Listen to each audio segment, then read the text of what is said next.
Assalamualaikum warahmatullahi wabarakatuh. Selamat datang kembali di channel Om Riz Official. Untuk kisah kali ini ada sebuah cerita dari tulisannya Mia San. Sebuah kisah yang berjudul Pelet Laknat. Sebelum kita lanjut ke ceritanya, tekan dulu tombol like video ini dan jangan lupa tekan juga tombol subscribe channel ini. Nyalakan juga lonceng notifikasinya agar tidak ketinggalan cerita-cerita lainnya. Dan seperti apa untuk kisah kali ini? Langsung saja kita masuk ke ceritanya.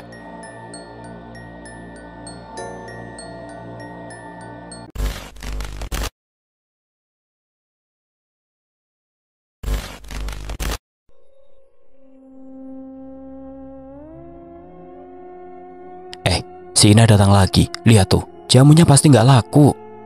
Iya, siapa juga yang mau beli jamu dari orang seperti dia? Suara bisikan itu menembus telinga Ina seperti jarum. Langkahnya terhenti sejenak di depan warung Pak Karto. Tangannya menggenggam erat keranjang bambu berisi botol-botol jamu buatannya. Nafasnya tertahan, tapi ia tetap melangkah. Jamu segar. Suaranya parau, hampir tidak terdengar di antara hiruk-pikuk pasar di desa Karangmulya. Pagi itu kabut masih menyelimuti lereng gunung yang mengelilingi desa. Hutan bambu di kejauhan bergoyang tertiup angin, menciptakan suara gemersik yang misterius. Desa yang tenang ini menyimpan banyak rahasia di balik kesederhanaannya. Mbak Ina, jamunya berapa? Seru nenek Surti dari kejauhan. Wajah Ina langsung berseri, setidaknya masih ada yang mau membelinya. Ia bergegas menghampiri. 2.000 nek, masih segar, baru saja saya buat tadi malam. Nenek Surti mengambil sebotol jamu kunyit asam. Kasihan kamu nah, masih muda sudah harus kerja keras begini. Tidak apa-apa nek, yang penting halal. Iya itu bagus, tapi kamu juga harus pikirin masa depan. Cari suami yang baik. Ina terdiam, bibirnya tersenyum pahit. Suami, siapa yang mau dengan wajahnya yang penuh bekas cacar dan tubuhnya yang kurus kering ini? Terima kasih nek. Ina menerima uang 2 lembar 1.000 lusuh itu dengan hati-hati. Setelah nenek Surti pergi, Ina melanjutkan berkeliling. Matanya sesekali melintas ke arah balai desa. Di sanalah Adam biasanya berada, anak kepala desa yang baru pulang dari Jakarta setelah menyelesaikan kuliahnya. Adam, nama yang selalu membuat jantung Ina berdebar. Woi Ina, ayo sini. Panggilan kasar itu datang dari Pak Jono, pemilik warung nasi. Ina menghampiri dengan langkah ragu. Apa Pak? Kamu kan sering lewat rumah kepala desa. Ada masih jomblo nggak sih? Wajah Ina memanas. Saya tidak tahu Pak. Wah pasti tahu dong. Masa kamu nggak penasaran? Pak Jono tertawa. Jangan-jangan kamu suka sama dia? Tidak Pak. Waduh, mimpi kali ya. Masa ada mau sama kamu? Pak Jono menggeleng-geleng. Dia kan tampan, kuliah tinggi, masa mau sama ya begitulah. Ina menunduk dalam, tangannya bergetar memegang keranjang. Sudah, jangan sedih. Rezeki, jodoh kan sudah ada yang ngatur, tambah Pak Jono. Tapi nada suaranya sama sekali tidak menenangkan. Ina bergegas pergi dari sana, langkahnya tergesa, air mata mulai mengenang di pelupuk mata. Sore harinya seperti biasa Ina duduk di bawah pohon mangga tua dekat rumahnya. Dari sana ia bisa melihat rumah kepala desa. Rumah yang megah dengan cat putih bersih, halaman luas, dan pagar besi yang tinggi. Ina, kamu ngapain di situ terus? Tanya Siti tetangganya. Tidak apa-apa Sit, cuma mau istirahat sebentar. Jangan bohong. Kamu kan ngintip Adam. Siti duduk di sampingnya. Memangnya kamu gak sadar diri? Maksudnya? Ya begitulah, kamu kan... Siti menunjuk wajah Ina. Beda kelas nak, Adam itu tampan, berpendidikan, masa mau sama kamu? Ina menggigit bibir. Memangnya salah kalau saya suka sama dia? Gak salah sih, tapi berpikir sesuai kenyataan dong. Mending cari yang sepadan saja. Sepadan gimana? Ya yang sama-sama. Siti tidak melanjutkan kata-katanya, tapi maksudnya sudah jelas.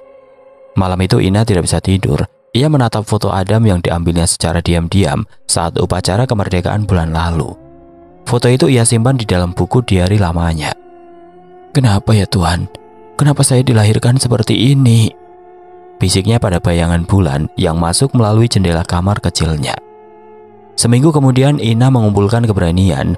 Ia memutuskan untuk menyatakan perasaannya secara langsung. Lebih baik ditolak daripada terus menderita dalam ketidakpastian. Selama 3 hari ia berlatih di depan cermin, menata rambut, memakai bedak tipis untuk menyamarkan bekas cacar di wajahnya, dan memilih baju yang paling bagus. Adam, saya suka sama kamu. Ina berlatih berkali-kali. Sudah lama sebenarnya.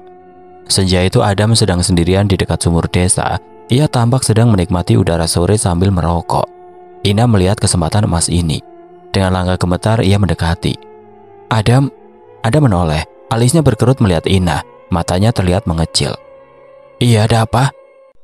Aku mau ngomong sesuatu sama kamu. Ngomong apa? Ina menarik nafas dalam. Jantungnya berdetum keras. Aku suka sama kamu, Adam. Sudah lama sebenarnya. Adam terdiam sesaat. Kemudian ia membuang rokok yang sedang dihisapnya. Matanya menatap Ina dari atas ke bawah dengan tatapan yang membuat Ina merinding. Suka sama aku? Iya. Tiba-tiba Adam tertawa keras hingga beberapa orang di sekitar sumur menoleh ke arah mereka. Kamu serius? Iya, aku serius. Ina. Adam menggeleng-geleng sambil masih tertawa.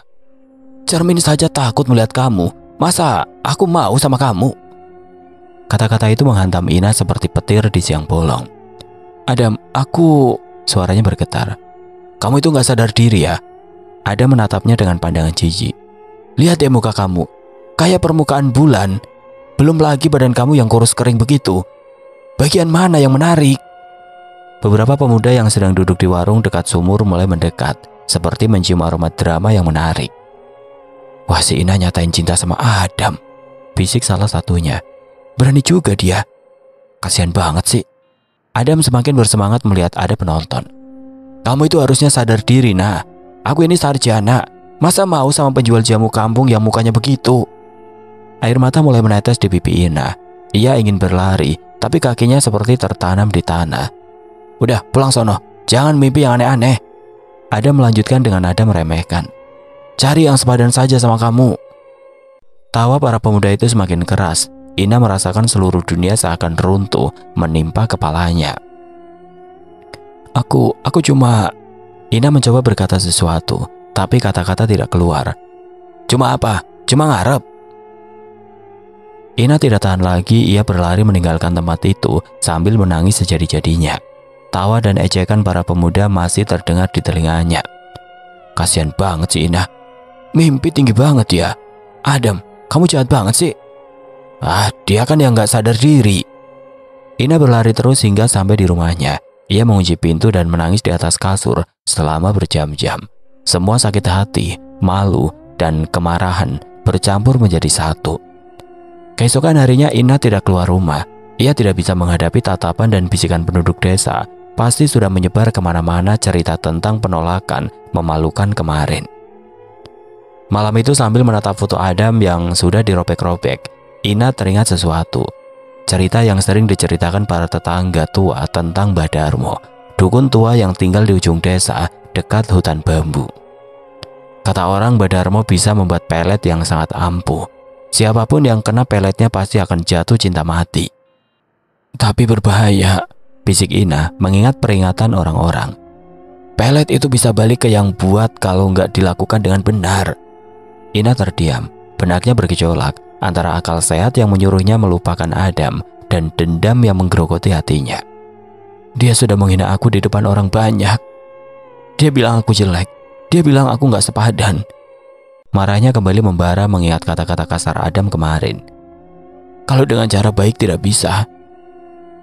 Ina menatap pecahan foto Adam di lantai. Akan aku lakukan dengan cara lain. Keputusan itu keluar dari mulutnya seperti sumpah. Di luar angin malam bertiup kencang, membuat pohon bambu di kejauhan bergoyang-goyang seperti sedang menari-nari dalam kegelapan. Sudah aku tunggu dari tadi, Ina. Suara serak itu menyambut sebelum Ina sempat mengetuk pintu gubuk lapuk. Tubuhnya menegang. Bagaimana mungkin orang tua itu tahu namanya? Bagaimana dia tahu Ina akan datang? Pintu kayu yang sudah dimakan rayap terbuka dengan derit panjang. Sosok kurus keriput muncul dari bayang hitam. Mbah Darmo, mata putih susu menatap kosong, tapi seolah melihat langsung ke dalam jiwa Ina. Gigi yang tersisa berwarna hitam pekat, seperti arang yang sudah lama padam. "Masuk, jangan berdiri di luar seperti orang bodoh." Ina melangkah ragu ke dalam gubuk. Bau anyir langsung menyerang hidung, campuran darah kering, dupa murah, dan sesuatu yang sudah membusuk. Tulang-tulang hewan bergelantungan di langit-langit, tengkorak ayam, tulang kambing, dan sesuatu yang mungkin dulunya kucing. Di sudut ruangan berbagai jimat aneh tersusun di rak bambu, seperti potongan kuku, rambut yang diikat tali rafia, botol-botol kecil berisi cairan berwarna. "Duduk di situ." Mbah Darmo menunjuk tikar pandan yang sudah lusuh. "Kau mau pelet kan?" Ina tersentak. "Bagaimana Mbah bisa tahu?" Tawa serak keluar dari tenggorokan tua itu. "Mata ini mungkin buta, tapi hati masih bisa melihat. Kau datang tengah malam, mata bengkak habis menangis, wajah pucat seperti mayat hidup. Pasti soal cinta yang tidak terbalas." Pipi Ina memanas. Benar, setelah dipermalukan Adam di depan orang banyak kemarin sorenya, dia menangis sampai mata sembab. Sejak saat itu dia tidak keluar rumah, tidak makan, hanya terbaring meratapi nasib sambil merencanakan cara membalas dendam. "Siapa namanya?" Mbah Darmo mengambil kendi tanah liat, menuang air ke 2 gelas kecil. "Adam." "Cinta bertepuk sebelah tangan ya. Dia suka sama perempuan lain." Ina mengangguk, lalu sadar mata Mbah Darmo tidak bisa melihat. "Iya Mbah, dia pacaran sama Sarah, sudah 2 tahun. Dan kau mau dia jatuh cinta sama kau setelah dia menghinamu di depan orang banyak?" "Iya." Suara Ina hampir tidak terdengar. Mbah Darmo menyodorkan gelas, air di dalamnya keruh, berbau amis. "Minum." Ina menatap cairan itu dengan ragu. "Ini apa Mbah?" "Air putih biasa. Kalau kau takut sama air putih, bagaimana mau minum ramuan pelet nanti?" Dengan mata terpejam Ina meneguk air itu. Rasanya pahit, ada rasa logam yang menempel di lidah. "Bagus." Mbah Darmo duduk bersila di hadapannya. "Sekarang dengar baik-baik. Pelet yang kau minta ini bukan pelet biasa. Bukan yang dijual dukun kampung dengan tarif 50.000. "Memangnya kenapa Mbah?" "Karena kau mau yang mustahil." Mata putih itu menatap lurus ke arah Ina. "Mau orang yang sudah punya pasangan, sudah bahagia, tiba-tiba jatuh cinta sama kau. Itu melawan takdir, anak muda. Melawan yang sudah ditetapkan yang kuasa." Ina menelan ludah. "Tapi bisa kan Mbah?" "Bisa, tapi ada harganya. Harga yang sangat mahal." "Uang? Saya ada uang Mbah. Tabungan saya masih..." "Bukan uang." Mbah Darmo membentak. Suaranya menggelegar di ruang sempit itu. "Uang mah apa artinya? Yang kubutuhkan lebih dari itu." Hening sejenak, hanya terdengar suara jangkrik dan gemertak bambu yang ditiup angin. "Apa yang Mbah butuhkan?" "Darah." Jantung Ina berdegup kencang. "Darah saya?" "Darah kau, darah ayam hitam dan..." Mbah Darmo berhenti, seolah ragu melanjutkan. "Dan apa lagi Mbah?" "Nyawamu." Tubuh Ina membeku. "Maksud Mbah?" "Bukan nyawa dalam arti mati, tapi sebagian dari hidupmu. Umurmu akan terpotong, entah berapa tahun aku tidak tahu. Tergantung seberapa kuat pelet yang kuminta pada yang punya." "Yang punya?" Mbah Darmo tidak menjawab. Dia bangkit, mengambil sebuah buku tua dengan sampul kulit yang sudah mengelupas. Halaman-halamannya kuning, sebagian robek, penuh tulisan tangan dengan tinta yang sudah memudar. "Ini kitab warisan dari guru spiritualku. Di dalamnya ada berbagai mantra dan ritual, termasuk pelet yang kau minta." Jari keriput itu menunjuk halaman tertentu. "Sekali kau setuju, tidak ada jalan mundur. Adam akan jatuh cinta padamu, tapi kau akan kehilangan sesuatu yang lebih berharga dari cinta." "Apa itu?" "Kebahagiaan sejati. Cinta yang dipaksakan dengan pelet tidak akan pernah tulus. Dia akan mencintaimu tapi dengan cara yang menyakitkan. Obsesi, posesif, seperti orang kesurupan." Ina terdiam. Membayangkan Adam yang mencintainya dengan cara apapun sudah cukup membuatnya bahagia. Tidak peduli apakah itu cinta tulus atau tidak. Saya tetap mau, Mbah. Yakin? Yakin? Mbah Darmo menghela nafas panjang. Baiklah, tapi dengar dulu apa saja yang kita butuhkan. Dia bangkit mengambil selembar kertas dan mulai menulis dengan pensil yang sudah pendek. Tulisannya kecil-kecil rapi meski tangannya gemetar. Pertama, darah ayam hitam yang disembelih tepat tengah malam. Kedua, tanah dari 3 kuburan yang berbeda. Ketiga, rambutmu yang dipotong dengan pisau berkarat. Keempat, air dari sumur tua di belakang rumah ini. Ina mendengarkan dengan seksama, meski perutnya mulai mual, membayangkan bahan-bahan aneh itu. Kelima, Mbah Darmo melanjutkan. Kau harus menandatangani perjanjian dengan darahmu sendiri. Dan keenam, kau harus rela kehilangan kenangan indah tentang masa lalu. Kenangan masa lalu? Semua kenangan bahagia sebelum kau mengenal si Adam itu akan hilang. Kenangan dengan orang tua, teman-teman, masa kecil yang menenangkan, semuanya akan terganti dengan obsesi terhadap Adam. Ina tercekat. Kenangan masa kecilnya bersama Simbo, kenangan bermain dengan teman-teman SD, kenangan saat pertama kali masuk SLTP. Masih mau melanjutkan? Wajah Adam muncul di benaknya, senyumnya yang hangat saat menyapa di sekolah, caranya tertawa saat mendengar lelucon, mata coklatnya yang berbinar saat membicarakan sesuatu yang dia sukai. Saya mau, Mbah. Dasar anak keras kepala. Mbah Darmo menggeleng. Baiklah, kita mulai sekarang. Ambil pisau itu di atas meja. Ina mengambil pisau kecil yang berkarat. Bilahnya tumpul, gagang kayu sudah lapuk. Potong rambutmu seikat saja, tapi harus dengan pisau itu. Tangan Ina bergetar saat menarik selai rambut panjangnya. Pisau berkarat itu sulit memotong. Dia harus menggergaji beberapa kali baru putus. Darah sedikit menetes dari kulit kepala yang tergores. Bagus, sekarang kita ke sumur. Mereka keluar dari gubuk. Udara malam terasa lebih dingin. Angin bertiup kencang membuat bambu-bambu bergesekan satu sama lain, menghasilkan bunyi mengerikan. Di belakang gubuk ada sumur tua dengan bibir batu yang sudah lumutan. Air di dalamnya hitam pekat, berbau busuk.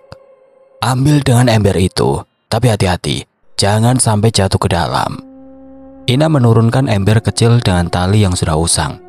Airnya dingin dan berbau seperti telur busuk. Saat menarik ember, dia merasa ada sesuatu yang menarik dari bawah, seolah ada tangan lain yang memegang ember itu. Cepat angkat, Mbah Darmo berteriak. Ina menarik kuat-kuat, ember terangkat dengan bunyi percikan yang aneh. Air di dalamnya keruh kehitaman. Bagus, sekarang kita cari tanah kuburan. Mereka berjalan menembus semak belukar. Lentera minyak tanah di tangan Mbah Darmo memberikan cahaya redup yang menari-nari. Suara langkah kaki mereka tertutup oleh suara serangga malam dan angin yang menderu di antara pohon. Ini kuburan pertama. Mbah Darmo berhenti di sebuah makam tua yang sudah tidak terawat. Batu nisannya miring, ditumbuhi lumut dan pakis liar. Ambil segenggam tanah dari dekat batu nisan. Ina berlutut, menggali tanah dengan tangan kosong. Tanahnya dingin dan basah. Ada sesuatu yang keras menyentuh jarinya, mungkin tulang. Tapi dia tidak mau memastikan. Mereka mengunjungi 2 kuburan lagi, yang kedua di pemakaman umum desa. Yang ketiga sebuah makam keramat yang konon dihuni jin. Setiap kali mengambil tanah, Ina merasa ada yang mengikuti gerakan mereka dari kejauhan. Bayangan gelap yang bergerak di antara pohon. Sudah, sekarang kembali ke rumah, waktunya ritual terakhir. Sesampainya di gubuk, Mbah Darmo mulai menyiapkan berbagai peralatan. Kuali tembaga tua, lilin hitam, kemenyan dan seekor ayam hitam yang diikat dalam keranjang rotan. Kau siap? Setelah ini dimulai, tidak bisa dihentikan sampai selesai. Ina mengangguk cepat. Ia menyaut dengan nada tegas. Siap, Mbah. Mbah Darmo menyalakan kemenyan, asap putih mengepul. Baunya menyengat dan membuat mata perih. Dia mulai membaca mantra dalam bahasa yang tidak Ina mengerti. Suaranya bergema aneh di ruang sempit itu. Lilin hitam dinyalakan satu persatu membentuk lingkaran. Kuali diletakkan di tengah. Air sumur dituang ke dalamnya. Tanah dari 3 kuburan dimasukkan sambil terus membaca mantra. Sekarang giliran ayam ini. Mbah Darmo mengambil ayam hitam itu. Matanya merah menyala. Paruhnya terbuka seolah mau berteriak. Dengan gerakan cepat, pisau kecil menyayat leher ayam. Darah menyembur ke dalam kuali. Ayam itu menggeliat hebat dalam genggaman Mbah Darmo. Sayapnya mengepak dengan kuat, bunyi garuk-garuk cakar di lantai bambu.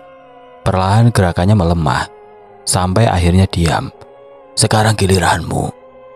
Ina menyodorkan jari telunjuk. Badarmo mengiris ujung jarinya dengan pisau yang sama. Darah menetes ke dalam kuali, bercampur dengan darah ayam dan bahan-bahan lainnya. Air dalam kuali mulai mendidih tanpa dipanaskan.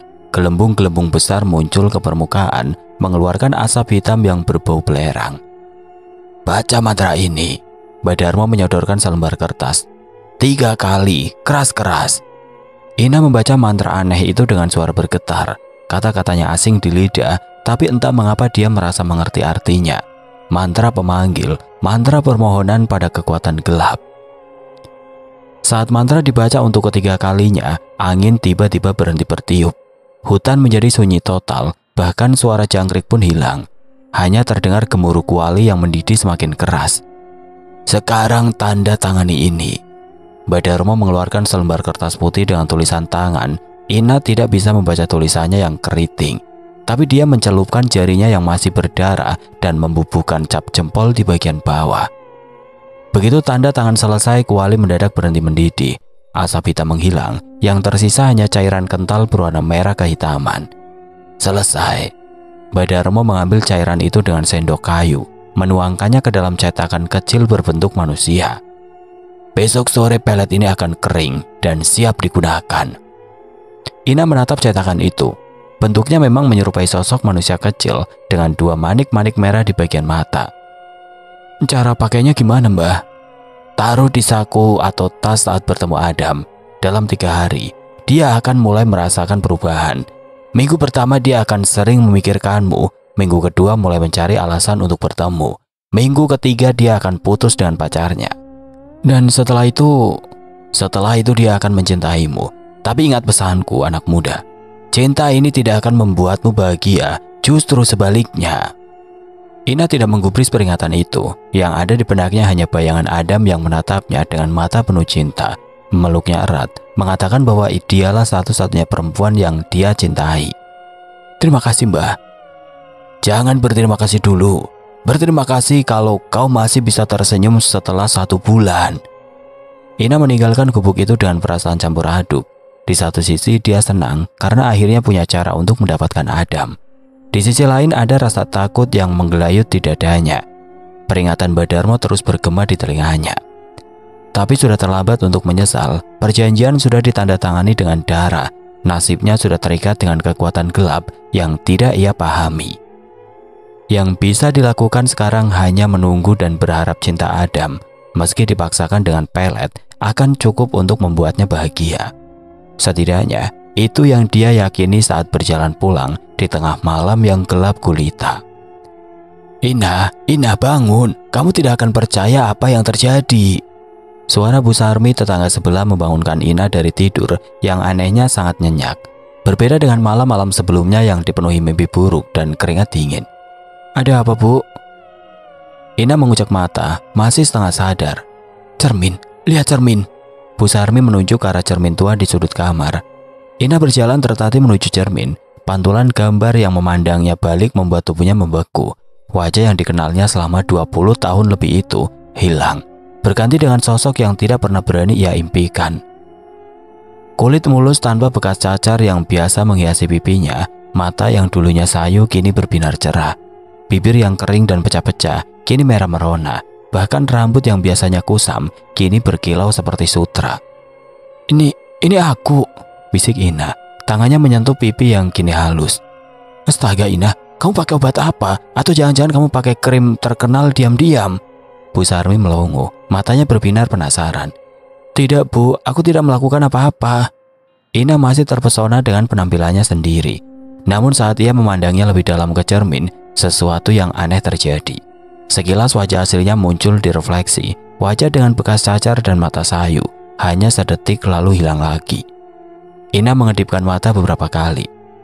Aku pasti masih mengantuk. Pasti produk Cina yang kamu pakai kemarin bekerja dengan cepat. Bu Sarmi tertawa. Aku juga mau dong, belinya di mana? Sepanjang hari itu Ina merasa seperti sedang bermimpi. Setiap orang yang berpapasan dengannya terpaku. Mata mereka mengikuti setiap langkahnya dengan tatapan kagum yang tidak pernah ia rasakan sebelumnya. "Wah Ina, kamu kenapa cantik banget hari ini?" sapa Mbok Tini. "Biasa saja Mbok." Ina tersenyum malu. "Jangan bohong, pasti ada rahasianya. Krim wajah mahal ya?" Ina hanya tersenyum, ia tidak bisa menjelaskan apa yang terjadi padanya. Sementara itu perasaan diawasi terus menghantuinya. Setiap kali ia menoleh, tidak ada siapa-siapa. Tapi sensasi mata yang mengikuti gerak-geriknya tidak pernah hilang.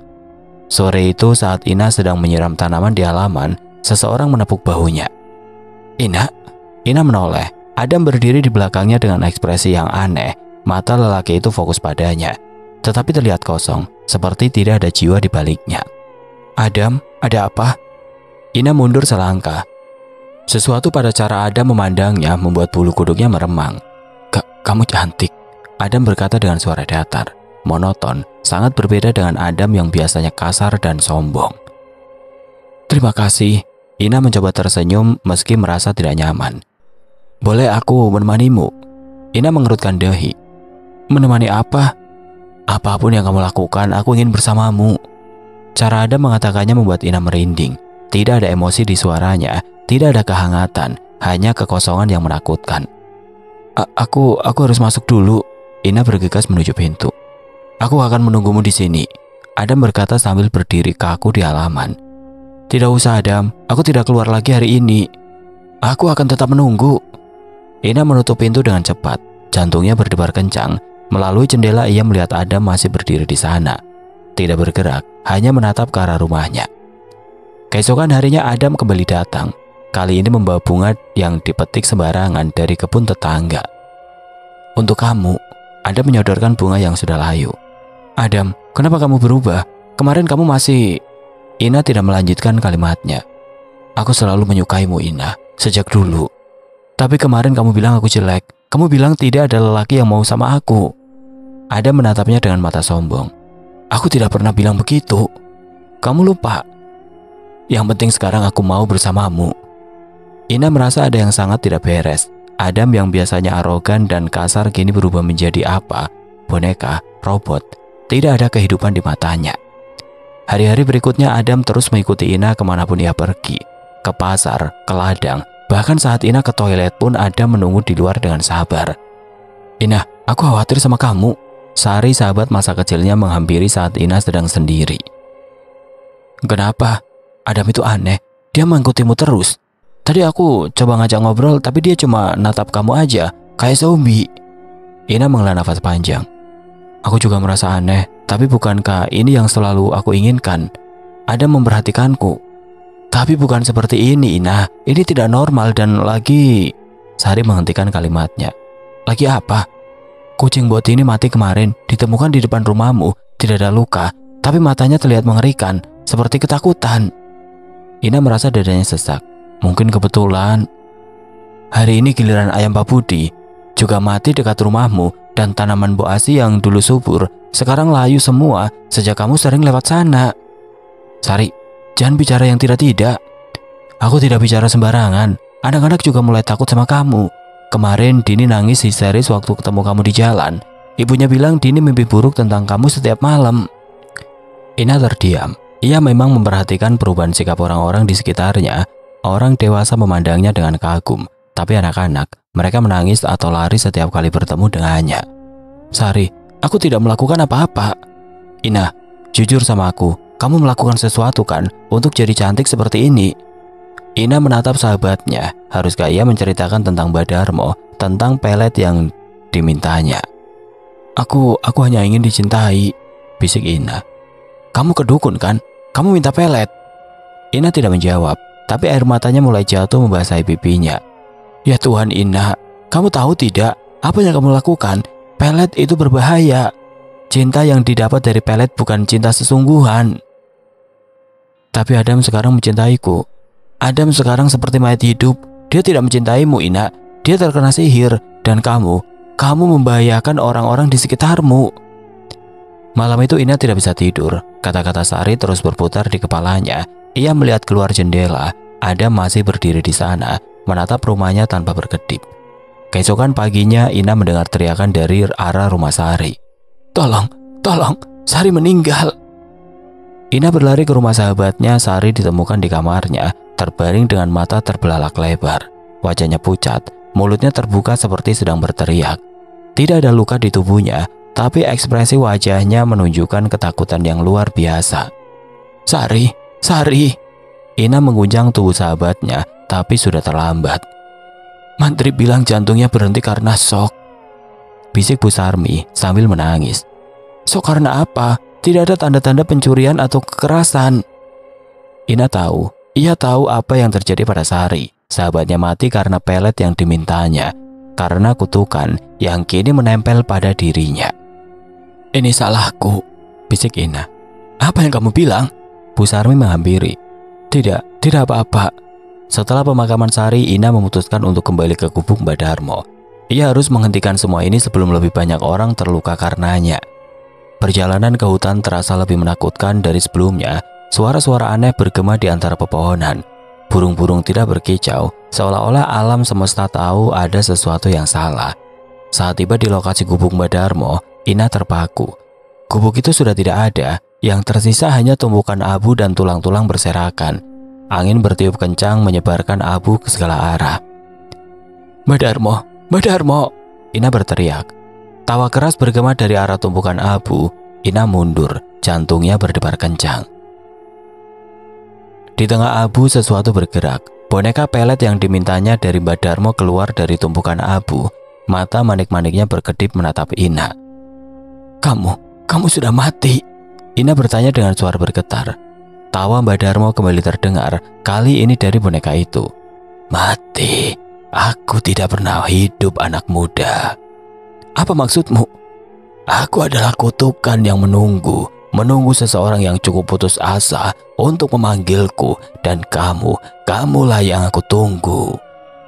Ina merasa kakinya lemas. Aku ingin menghentikan semua ini, kembalikan semuanya seperti semula.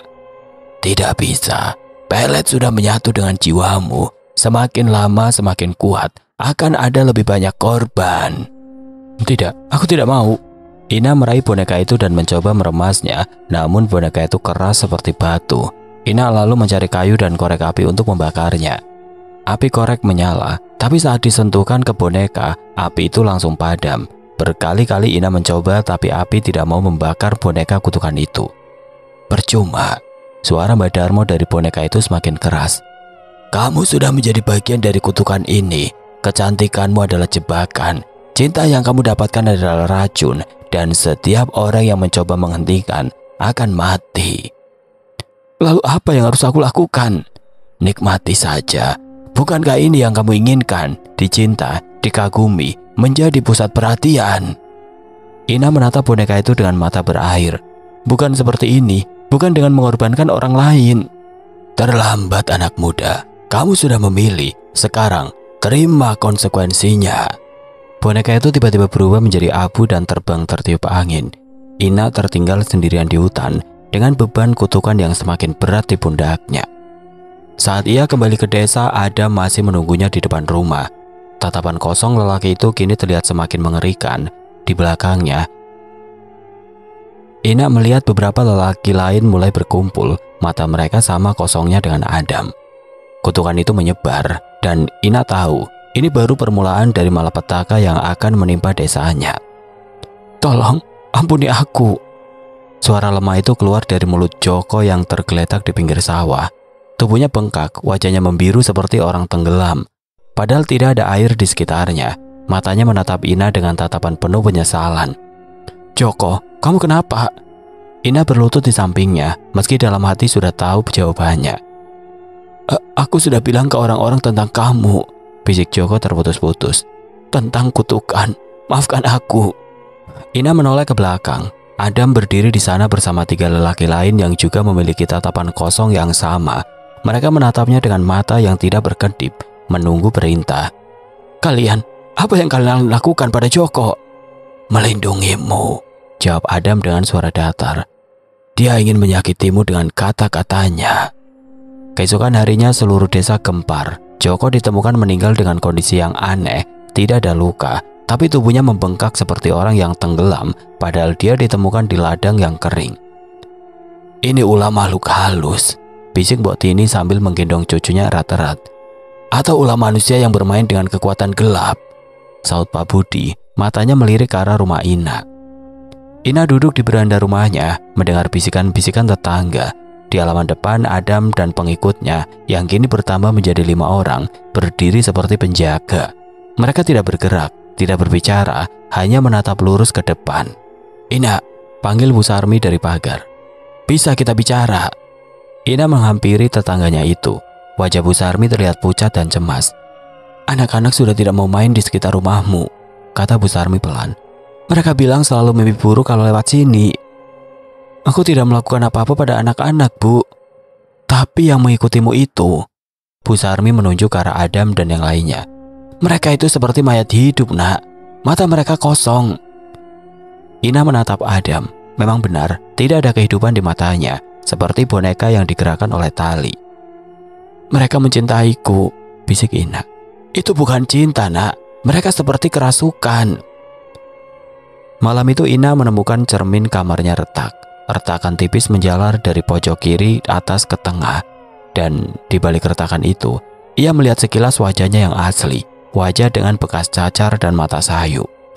Ini tidak mungkin, gumamnya sambil menyentuh permukaan cermin. Tiba-tiba retakan melebar, suara pecahan kaca mengisi kamar. Ina mundur, jantungnya berdebar kencang. Di serpihan cermin yang berserakan, ia melihat pantulan bayangan yang berbeda-beda. Ada yang menunjukkan wajah cantiknya sekarang, ada yang menunjukkan wajah aslinya, dan ada yang menunjukkan sesuatu yang lebih mengerikan. Wajah yang membusuk, kulit mengelupas, mata cekung dengan lingkaran hitam. Tidak, teriaknya memandang serpihan cermin. Adam dan pengikutnya langsung masuk ke kamar tanpa mengetuk pintu. Ada yang mengganggumu? Tanya Adam dengan nada datar. Tidak ada apa-apa, kalian keluar. Namun mereka tetap berdiri di sana, menatapnya dengan mata kosong. Keesokan harinya Pak Daryo, kepala RT yang paling menentang kehadiran Ina, datang dengan beberapa orang dewasa. Ina, kita perlu bicara, kata Pak Daryo tegas. Tentang apa, Pak? Tentang apa yang terjadi di desa ini. Sejak kamu berubah, banyak hal aneh terjadi. Joko dan Sari meninggal, hewan-hewan mati dan anak-anak ketakutan. Saya tidak melakukan apa-apa, Pak. Lalu apa itu? Pak Karyo menunjuk Adam dan pengikutnya yang mulai mendekati mereka. Kenapa mereka seperti zombie? Adam berdiri di depan Ina, menghadap Pak Daryo dengan tatapan dingin. Pergi, kata Adam. Jangan ganggu dia. Kami tidak mengganggu, kami hanya ingin bicara. Pergi, ulang Adam. Kali ini suaranya lebih keras dan mata kosongnya berkilat aneh. Pak Daryo dan yang lainnya mundur perlahan. Ada sesuatu yang menakutkan dari cara Adam menatap mereka. Ini belum selesai, Ina, kata Pak Daryo sebelum pergi. Kamu harus bertanggung jawab atas apa yang terjadi. Malam itu Ina tidak bisa tidur. Dia mendengar suara-suara aneh dari luar, seperti suara orang berjalan berputar-putar mengelilingi rumahnya. Ketika mengintip dari jendela, dia melihat Adam dan pengikutnya masih berdiri di halaman, tidak bergerak, masih seperti patung. Tiba-tiba terdengar jeritan dari arah rumah Pak Daryo. Ina berlari keluar. Rumah Pak Daryo sudah dikelilingi tetangga-tetangga. Dari dalam rumah terdengar suara tangisan dan teriakan histeris. Pak Daryo, Bu Daryo, teriak seseorang. Ina menerobos kerumunan. Di dalam rumah dia melihat Pak Daryo dan istrinya tergeletak di lantai. Mata mereka terbelalak, mulut terbuka seperti sedang berteriak. Tidak ada luka di tubuh mereka, tapi ekspresi wajah mereka menunjukkan ketakutan yang luar biasa. Mereka mati karena ketakutan, bisik mantri desa yang datang untuk memeriksa. Ina merasakan tatapan sinis dari tetangga-tetangga. Mereka berbisik-bisik sambil menunjuknya. Pasti ulahnya, dia yang membawa kutukan. Lihat mata-mata lelaki yang mengikutinya, seperti setan. Ina berlari pulang, diikuti Adam dan pengikutnya. Di rumah dia mencari-cari di antara barang-barang Badarmo yang tersisa. Harus ada cara untuk menghentikan semua ini. Dari tumpukan daun kering, Ina menemukan secari kertas lusuh dengan tulisan tangan Badarmo. Pelet yang kuat akan menguras jiwa semua orang di sekitarnya. Pembuat pelet akan perlahan kehilangan jiwanya dan berubah menjadi monster. Satu-satunya cara menghentikan ialah membakar boneka pelet dengan nyawa si pembuat. Nyawa si pembuat, gumam Ina. Berarti aku harus mati. Dia mengeluarkan boneka pelet dari tempat persembunyiannya. Mata manik-manik merah boneka itu berkedip, seolah hidup. "Kamu yang menyebabkan semua ini," bisik Ina pada boneka itu. Boneka itu tiba-tiba bergerak di tangannya seperti berusaha melarikan diri. "Lepaskan aku, atau akan ada lebih banyak korban." Suara halus keluar dari boneka. "Aku akan menghentikanmu." "Dengan cara apa? Kamu sudah menjadi bagian dariku. Kematianmu hanya akan membuatku lebih kuat." Esok harinya lebih banyak orang mulai menghilang. Keluarga-keluarga melarikan diri dari desa, meninggalkan rumah mereka kosong. Yang tersisa hanya orang-orang tua yang tidak bisa pergi dan para lelaki yang terkena kutukan pelet Ina. Ina berjalan di desa yang mulai seperti kota mati. Adam dan pengikutnya yang kini bertambah menjadi 10 orang berjalan di belakangnya seperti barisan mayat hidup. Di warung Putinem yang masih buka, dia mendengar percakapan. "Harus ada yang menghentikan dia. Tapi bagaimana? Lelaki-lelaki di desa sudah banyak yang terkena sihirnya. Bakar saja rumahnya, bersama dia di dalamnya." Ina terdiam. Dia tahu cepat atau lambat dia harus membuat pilihan, menyelamatkan desa dengan mengorbankan dirinya atau membiarkan kutukan ini menyebar dan menghancurkan lebih banyak nyawa. Malam itu untuk terakhir kalinya ia menatap wajahnya di serpian cermin. Kecantikan yang dulu diimpikannya kini terasa seperti topeng menyeramkan. Dan di balik topeng itu, monster mulai menampakkan diri. "Maafkan aku, Sari," bisiknya pada foto sahabatnya yang sudah tiada. "Maafkan aku semua orang." Dia mengambil korek api dan memandang boneka pelet di tangannya. Sudah waktunya mengakhiri mimpi buruk yang dia ciptakan sendiri. Api mulai menyala di halaman belakang. Ina melemparkan boneka pelet ke dalamnya. Teriakan mengerikan memecah kesunyian malam. Bukan hanya dari boneka, tapi dari mulutnya sendiri. Tubuhnya terbakar dari dalam, nyeri yang tidak terbayangkan menjalar ke setiap sel dalam tubuhnya. Adam dan pengikutnya berlari ke arahnya, tetapi sudah terlambat. "Ina!" Adam berteriak, kesadarannya mulai kembali saat boneka terbakar. "Selamatkan desa," bisik Ina di antara jeritan kesakitan. Api semakin besar di sekelilingnya, mulai muncul bayangan-bayangan, Arwasari, Joko, Padario, dan semua korban kutukan. Mereka menatap Ina dengan mata penuh dendam, tapi perlahan tatapan itu berubah menjadi pengampunan. Tubuh Ina runtuh, boneka pelet menjadi abu, dan Adam kini sadar sepenuhnya, berlutut di samping mayat perempuan yang pernah dicintainya dengan cara yang salah. Desa selamat, tapi dengan harga yang sangat mahal.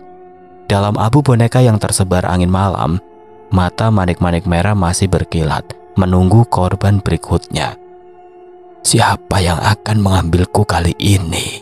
bisik angin malam.